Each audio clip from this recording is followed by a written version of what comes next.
என் மகனே, என் மகளே, புதிய மாதத்திற்கு நான் தரும் வாக்குத்தத்தம் இது. நான் உன் களஞ்சியங்களிலும் நீ கையிடும் எல்லா வேலையிலும் உனக்கு ஆசீர்வாதம் கட்டளையிடுவேன்.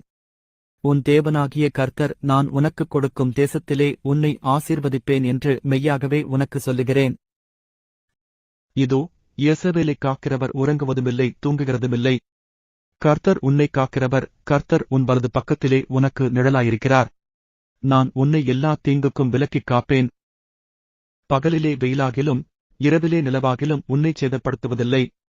என் மகனே, என் மகளே, இன்று நான் உனக்கு தரும் வாக்குத்தத்தம் இது. கர்த்தரிடத்தில் மனமகிழ்ச்சியாயிரு, அவர் உன் இருதயத்தின் வேண்டுதல்களை உனக்கு அருள் செய்வார். உன் வழியைக் கர்த்தருக்கு ஒப்புவித்து அவர் மேல் நம்பிக்கையாயிரு, அவரை காரியத்தை வாய்க்கப் பண்ணுவார். யார் உன்னை வெறுத்தார்களோ அவர்களே உன்னை தேடி வருவார்கள். நான் உன்னை உயர்த்துவேன், நீ ஆசீர்வாதமாய் இருப்பாய். தீங்கு நாளில் நான் உன்னை என்னுடைய கூடாரத்தில் மறைத்து எம்முடைய கூடார மறைவிலேயே ஒளித்து வைத்து உன்னை கண்மலையின் மேல் உயர்த்துவேன்.